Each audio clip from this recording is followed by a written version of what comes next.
Hello, this is John from caveofprogramming.com, and in this tutorial we're going to look at the servlet context object. So we're not going to look at this in too much depth, but it's useful to at least know about this. So we'll take a quick look. Now we've already seen the session object that maintains shared data between sessions, and we've looked at beans that have application scope, where a bean with application scope is shared between all browsers in effect. It's shared for the whole, it's valid for the whole application. So you could use a application scope bean to implement a hit counter, for example. Although of course when you shut your application down, when you restarted Tomcat, you'd lose the value of it. And you might wonder if there's a corresponding object that you can use, an application-wide object in servlets, or that you can use in your JSPs without using beans. And the answer is yes. There is a servlet context object that is valid across sessions, so all the users see the same object. And we're just going to take a quick look here at that, just at a quick example. So the request object here, I've created a new servlet in a new project here, and the servlet's called controller. So the request object has a method called get. Actually, sorry, it's not a request object. It's just a method directly of HTTP servlet itself. There's a method called get servlet context, and we've actually used this before to do forwards, because you can say get servlet context dot get request dispatcher, and that gets you a request dispatcher that you can use to forward on the server side to other pages. But we're going to use a couple of different methods of that here.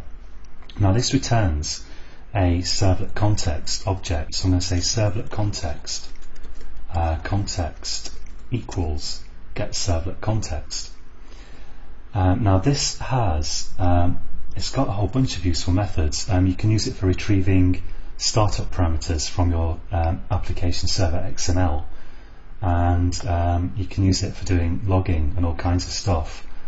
But in this series of tutorials I want to just cover the essentials, the stuff that you really need to know, so that you've basically got a way that you can make complete web applications, rather than covering every single thing that you can potentially do.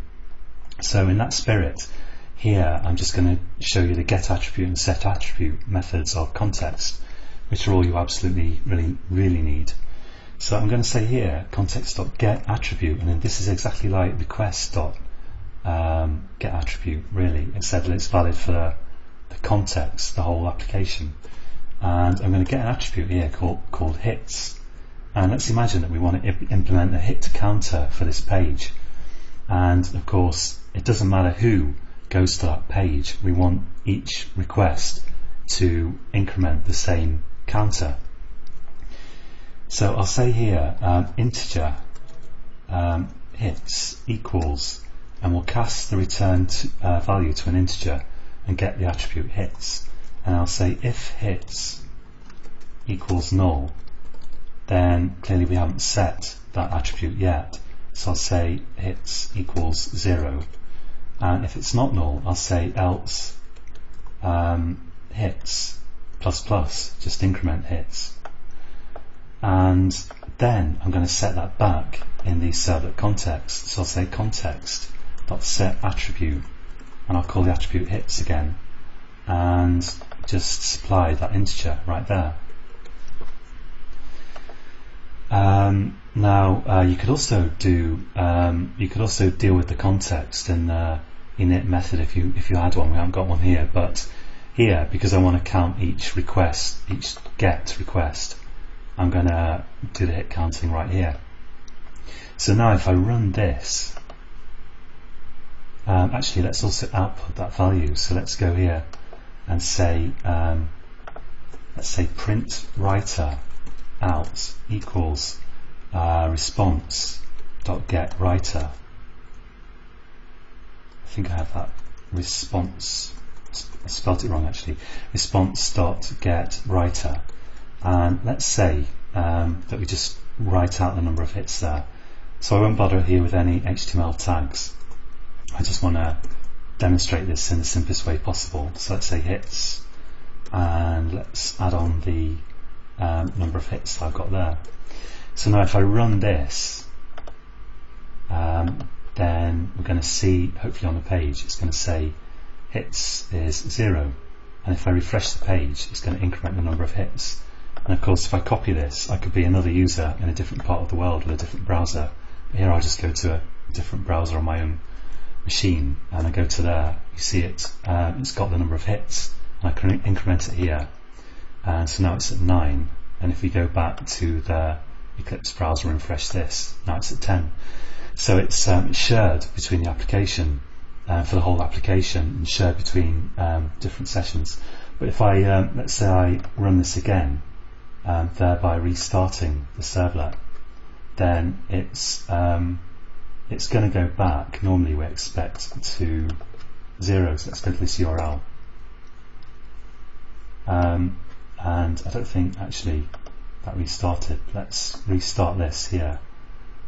So restart Tomcat and start it up again, and let's go to this page again, and where are we? Whoops, so I think I clicked run twice. Let's see if it's doing anything. I'm not sure actually. Let's select controller.java, try once more, click finish. There we go, so hits is back to 0 because I restarted Tomcat and it's forgotten the number of hits. And if you want to increment, if you want to save the number of hits between restarts of your application server, which of course you normally would do, then you need some form of persistence.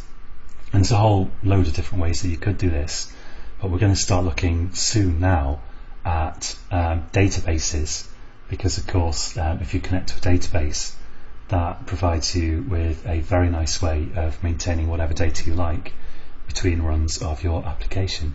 So that's it for this tutorial, and join me again next time, and until then, happy coding.